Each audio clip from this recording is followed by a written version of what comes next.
Run it back. Giannis, Kevin Durant, who's going to be the coach? Knicks offseason. I'll go through my top 3 approaches in terms of the roster. Now, the only thing that we know in terms of the coaching search is that they like Jason Kidd. They have requested to interview Jason Kidd. That's the only thing we know. Everything else is just speculation, your guess, my guess. I still just got in my bones, I got a good feeling about Johnny Bryant. Maybe he wouldn't be good, but I'd be excited if Johnny Bryant got a shot. I think he could be one of those young coaches who, like Joe Mazzulla, who's got his team in the finals right away. And I think this team could use some creativity as a new voice. But Kidd, I'm cool with Kidd. He's has experience as a head coach, coaching deep into the playoffs. Obviously, he's played in this market, Hall of Fame point guard himself. So I'm sure the relationship with Brunson could be pretty solid. And then obviously like a Mike Malone would be another one of those options. So any of those 3 would be fine by me. Seems like they want to go with Jason Kidd. And in terms of what a new coach should bring to the team, I think the most frustrating thing with Tibbs, who still the team was one of the last 3 teams playing basketball. So if you're firing your coach, you're saying that you're a championship roster that was held back by coaching. That's what you're saying when you fire a coach after being one of the final 3 teams playing basketball. So it's a lot of pressure on the next coach. If the next coach gets eliminated in the second round, it's viewed as a very disappointing season. But number one thing for me is like a team identity. I think the Knicks lacked that. They had individual player identities because the team identity were kind of the Brunsons for the most part. It really was. Now, other teams like the Pacers, man, you know what they are. We are going to outrun you. We are going to outshoot you. And we're going to put ball pressure on you the entire series, and we're going to wear you out. That's what they do. And when Siakam has to come out, Obi Toppin comes in and he tries to be that stretch 4 as well. He's not as good, but that's what he tries to do. And Milos Turner comes out, and then Thomas Bryant was being that stretch 5 and hitting threes on us. When Halliburton is out, obviously they're much worse, like from a plus minus standpoint. But McConnell comes in, and McConnell can still run their same sets and try and be a distributor and get some of those same looks. Like they had a cohesive team identity and philosophy on both sides of the ball, no matter really who was in the lineup to some extent. I think you see a similar thing with Oklahoma City. They know when SGA is out, they're running the offense through Williams, and they know we're going to be a really, really tough, gritty defensive team. Everybody else has to defend. And then SGA is pretty much, the offense. And when SGA has to rest, they know who they're going to run their offense through, and they stagger their minutes accordingly. And they, throughout the whole regular season, they built that up to into the playoffs. You know who you are. The Knicks last year were still experimenting with brand new lineup constructions in the conference finals. Like it'd been 100 games in. So that was one of the biggest critiques of Tibbs. Not even necessarily, when you look at this spreadsheet, when you play McBride and Shamet together on Tuesdays, the plus, I think we sometimes get too carried away with that because it's so, and okay, who is the other team playing? Well, this guy has a good plus minus. Well, yeah, he's on the floor when Halliburton is sitting, so no shit. So I think we got a little too carried away with that as fans, with some of those numbers. But again, you lacked a cohesive team identity. Your identity was get Jalen Brunson the ball and let him cook, and Mitchell Robinson get offensive rebounds. So that's the number one thing I'm looking for. Now, in terms of roster construction, my number one preference is to mostly run it back because I also believe that is the most realistic option. And again, if you're getting a new coach, to me, that tells me as a front office, you think you have a championship level roster. Because if you didn't think the championship roster was championship worthy, then why are you firing your coach? I can't kind of square those two thoughts together. So you believe that? Okay, cool. Number one addition the New York Knicks need is the players who they have acquired, paid, and traded for to play need to show up as those players. They need their players to play better. That is the biggest addition that they could possibly make, because we could talk about their cap space, which is like nothing, in a second, but they need Mikal Bridges to shoot higher than 33% on mid-range twos. 33% of mid-range twos in the playoffs, and he took the third most amount of mid-range twos of anybody who played in the postseason to date. That's horrible. I mean, 33% is suboptimal from three. 33% on 8 to 18 footers when that's supposed to be your game is atrocious. That's got to be closer to 50%. They need OG to shoot better from three. Like I need when it's a corner wide open three to OG, I need to feel confident that it's going to go in like it did with Siakam and those gentlemen every single time. OG is making a gazillion dollars, and he was pretty good defensively. He always brings it. He was probably arguably their best player in Game 6. Not saying he's why they lost or whatever the case may be, but you're talking about winning a championship. You need everybody to be able to level it up 10, 15%. OG has to shoot better from three. Bridges has to shoot better from everywhere. Bridges has to, I get it. He's always available because he takes some calculated risks on the floor. But I don't know if I've ever seen like an NBA starter afraid of a layup. So I don't know if it's just a confidence thing, if it's a coaching thing. Dude, he'll catch a pass like on a cut and be under the basket and then like jump and try and kick it out. It's insane. You got to be able to go to the basket and be okay with taking a foul. There's no way around it. We need Josh Hart to like. I know I'm just ripping the team right now, and they made the Eastern Conference Finals. These are all good players, but I'm saying where they can improve. That's the point of the video. So I'm not trying to just say they're all like terrible. They need Josh Hart. Big part of the reason why they got that far to not have multiple 5 turnover games in the Eastern Conference Finals, where you didn't have more than one assist in either one of those games. They needed the coach to realize, hey, tonight this is not Josh Hart's series. It was pretty evident with Josh Hart. My philosophy on Josh Hart in the Pacers series was this: Josh Hart really makes a living by playing at like 110%, while the other team's at 100. Right? He is dialed up a notch than the other team is, especially during the regular season. And that's why he's like a hustle player. And that's what makes him a successful role player. But when you're in the playoffs and everybody's bringing it up a level, and furthermore, when you're playing against the fastest paced, most relentless team in the NBA and the Pacers, now he feels like he has to play at 130%. And now he's frantic. Now he's out of control. Now it's turnovers and offensive fouls. It just wasn't his series. And I think his and Shamit's minutes should have been inverted. Oh, well, Shamit sucks. I'm going to tell you, man, Shamit can 3 and D and not turn the ball over. He was a better player in this series. He should have been on the floor more. So from a coaching perspective, it factors into that too. When it's not a role players series, you got to be willing to make that adjustment. I mean, they need Brunson. Those 5 turnover games in the playoffs, you got to cut that down to 2 or 3. Is that nitpicking? It is. If you want to win a championship, though, everyone can get better. Even the captain, there was just a couple of exhaustion, lazy, some brutal turnovers, like 2 every game in the second half from him. You got to cut that down.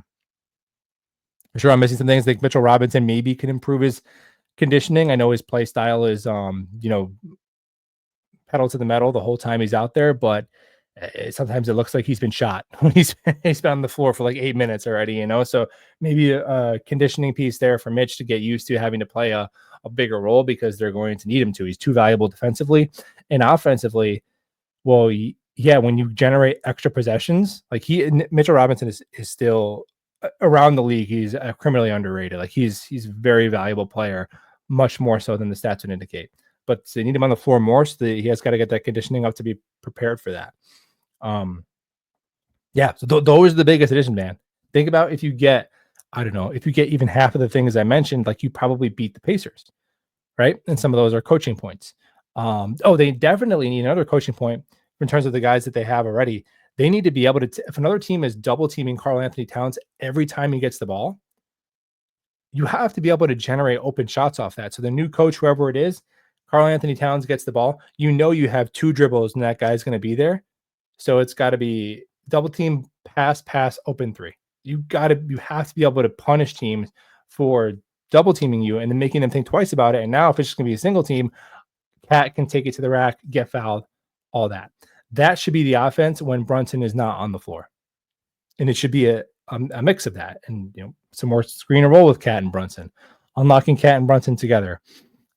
So those are some things in terms of the guys they need to bring back and get better. And a lot of that should be the coaching, which are changing.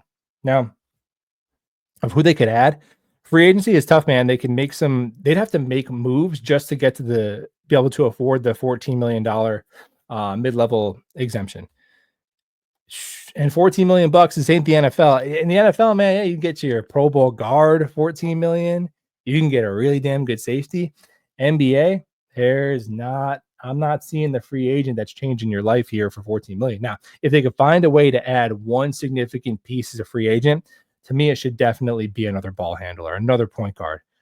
Maybe Cola could be that guy, but right now, I think, Tyus Jones, Trey Jones, somebody who can get you 10, 11 points, 5 assists, even play on the court with Brunson, to share that burden of just the Knicks didn't even have anybody who was comfortable dribbling the ball up the floor against press against Indiana. So you inbounded to Brunson, and he's 100 feet away from the basket, and he has to go left shoulder, right shoulder, left shoulder, right shoulder, off 2 screens, and it's right at the almost 8-second violation every single time, just scurrying across the half court before the violation, just to now be 38 feet away from the basket.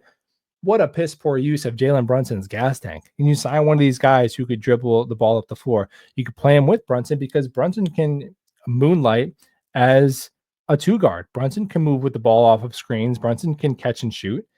And that's just another way you can tap into his offense without him having to drive to the basket with guys who are a foot taller than him and get, slammed to the ground. That would be the number one thing that this team could use. Again, I felt jealous of the Pacers having TJ McConnell, who I think he's like a youth pastor. They just picked him up from like the YMCA, and other teams don't even guard him when he shoots a 3. But still, he was way better than our campaigns of the world. I mean, DeLon Wright was okay. DeLon Wright is a defensive 2 guard. Deuce is a combo guard. They need another point guard. That would be the one thing, the primary thing. And then you run that all that back with a new coach.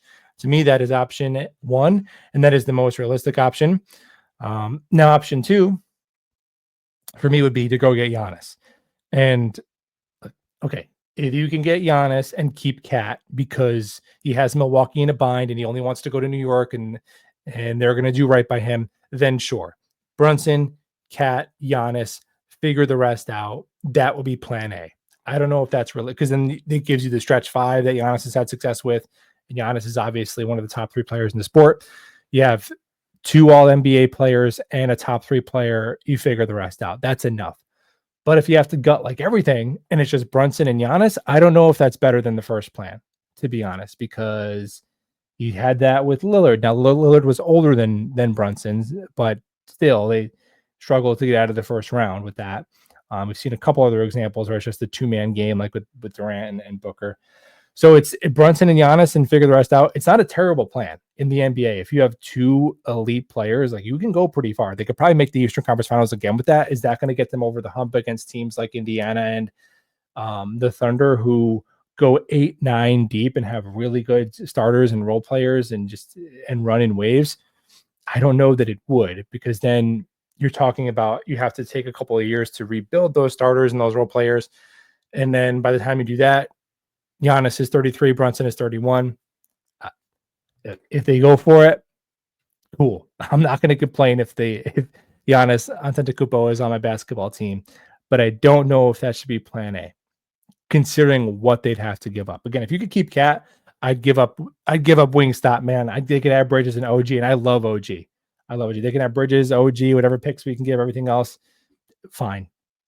Brunson, Giannis, Cat, and me and you can play the other spots. But I think Cat would probably have to be a part of the deal in some capacity, especially when you look at the financial aspect of it.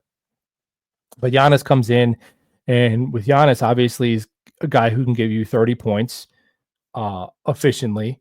He could change your life defensively. He's giving you great rebounding. He would be second on the team in assists to Brunson.